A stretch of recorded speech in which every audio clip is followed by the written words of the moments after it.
Good afternoon, Chuck Morse, driving Uber here in Boston, actually in Cambridge right now, the People's Republic.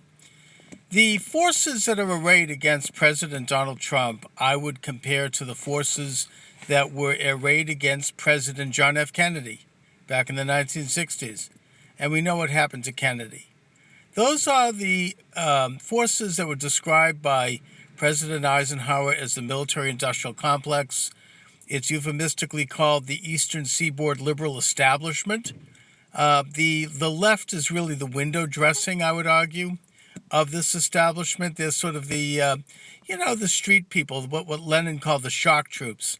But the reality is, it's more profound than that. It is the multinationals.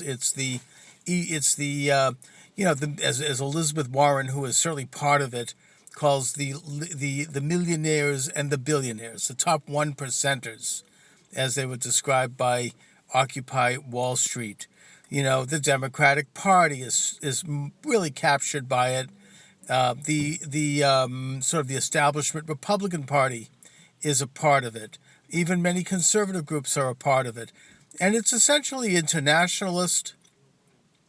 It seeks to turn the United States into a providence of the world, essentially, not officially, not formally, but informally, by transferring governing authority and government power to unelected bureaucracies and organizations, both domestic and international, in the financial, political, and even in the spiritual realm. And certainly Obama was part of it.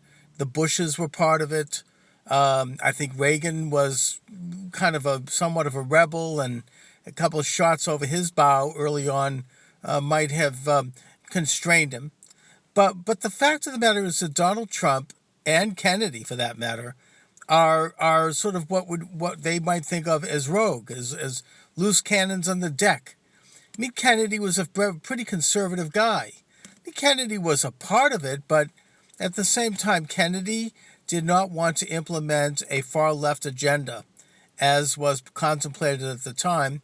And after he was assassinated, that far-left agenda was largely implemented by Lyndon Johnson. I mean, this massive centralization of the federal government, the so-called war on poverty, the war in Vietnam, the Great Society, all of which were lost.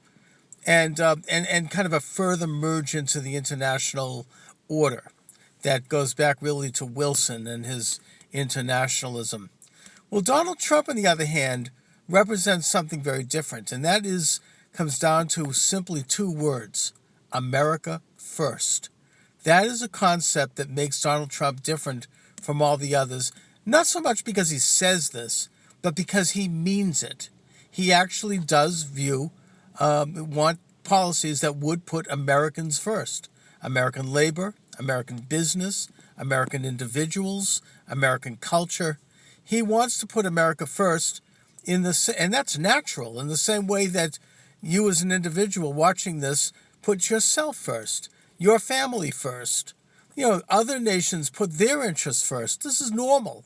This is natural. But this is not how the establishment has been doing things, and this is why Donald Trump is more than just a leader. If he's eliminated, it almost wouldn't matter as much. Kennedy was eliminated and nothing happened because he was not a leader of a movement. Trump is.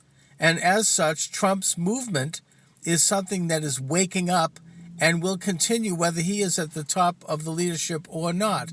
So I think that, yes, there is a move to get rid of Donald Trump. I think that it's active. I think it's obvious to anyone who wants to see it.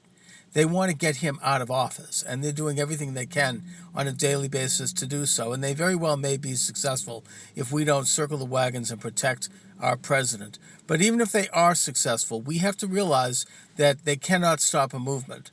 We have to understand what he represents, the forces that he's unleashed: individualism, the free market, free exchange of goods and services, sovereignty, morality, if you will.